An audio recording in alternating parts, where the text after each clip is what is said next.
Hey guys, thanks so much for clicking on the video. My name is James Caldwell for spillitboy.com, and I am actually reporting with you today on the Braxton family values. This is going to be season 4, episode 6 that we're actually doing here, and we're going to roll right through this. I'm still bored.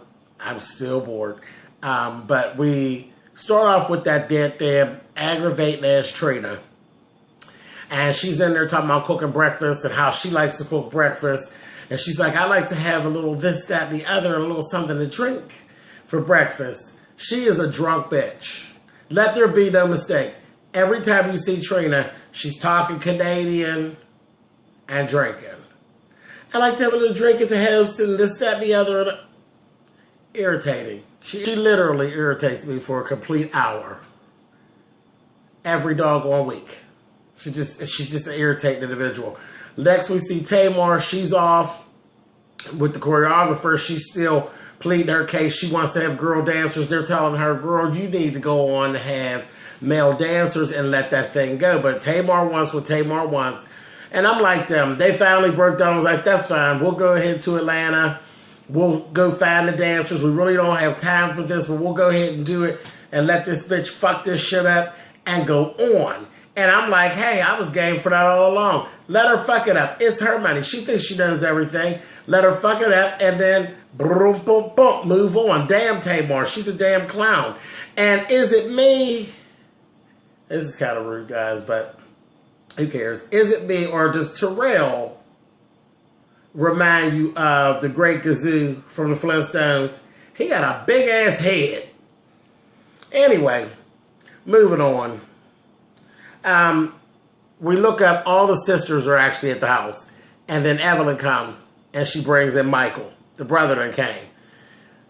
Evelyn then set it up and told Michael that he could be on the album to sing with the girls. And they're like, well, wait a minute. You can't be on the album just because Bummy said you could be on the album. We have to say that you could be on the album. And of course you know that was Trina. Ain't nobody paying her drunk ass no attention anyway. So I guess he's going to be helping them out with this album. Again, they were doing some running and just some vocal stuff. Whatever. They need to hurry up and finish this album so they can get to something that's going to make some money here. Anyhow, so Trina ends up talking to Gabe. She knows Gabe's coming. The rest of the sisters don't know. Gabe shows up. It ends up being a whole big problem because they really didn't like it. They tried to be pretty cool with it. But then Gabe gets there and he's doing whatever Gabe wants to do. And he's a bit much. And don't nobody have to take that shit. But that goddamn drunk ass, dumb ass Trina. You know, he's walking around in his underwear and he's drinking out of the goddamn container. Yuck. Drinking out of the goddamn juice container. Where they do that at? That's some more of that motherfucking Canadian shit. Foolishness. I'd have been done bust Gabe in his lip. You hear me?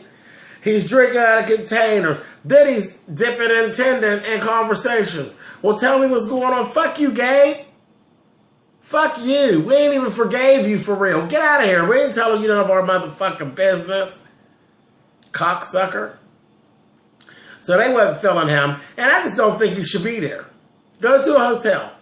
Go get a hotel. She's going over to the hotel, suck him off, or do whatever it is she does. You know how she get down. And do all that. Moving on.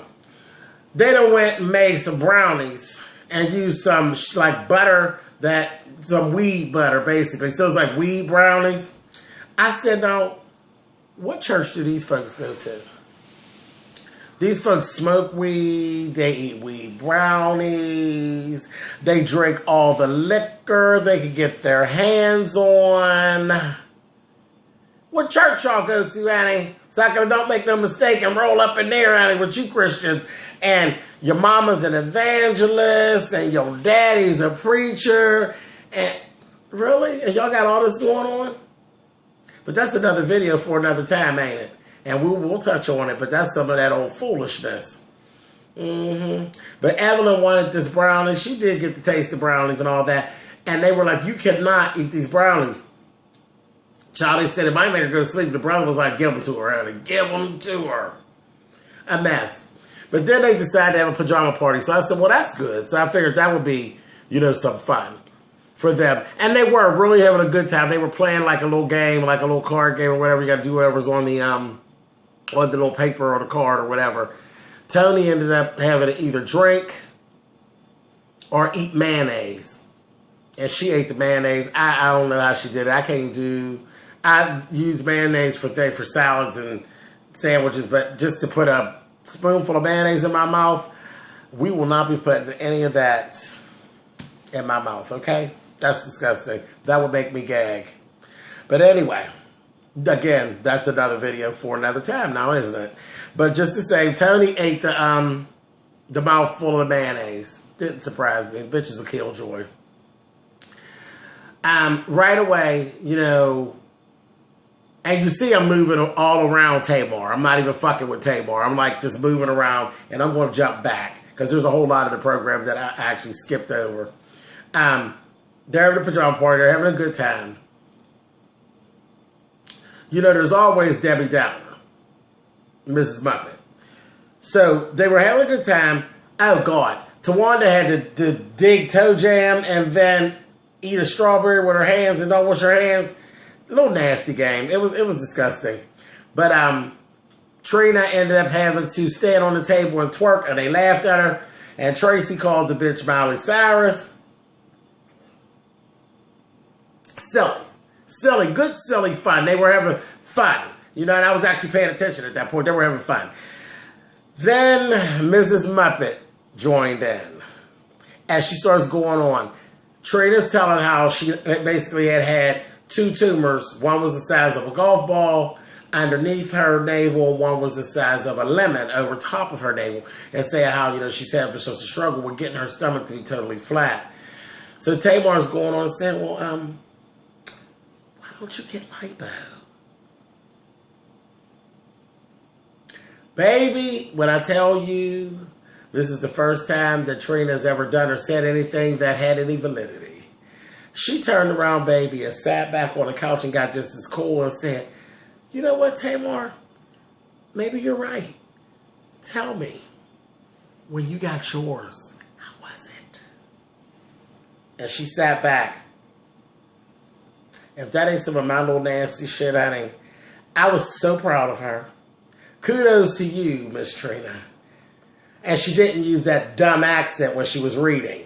Tamar got so motherfucking mad, and I didn't have life. I didn't get it. You got it, bitch. You got it. You can say what you want to say. But after you had Logan's big head and body push up out of that box, baby, you went and got lipo because you're a greedy bitch. And you're lazy. So we know you didn't sit around and lose all the weight. You a lazy, greedy bitch. And you done went and had lipo. Mm-hmm.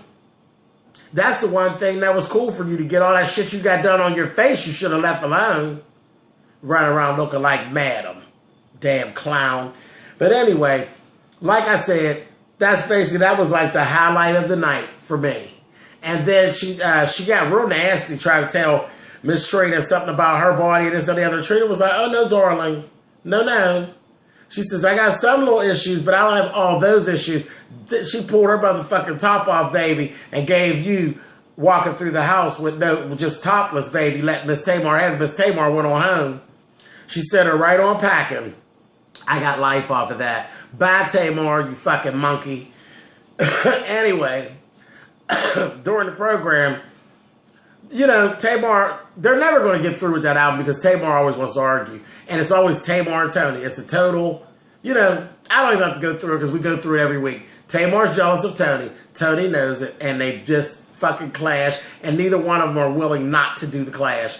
And it gets aggravating to watch. But that's that. That was it for the episode. Thank you guys for clicking on.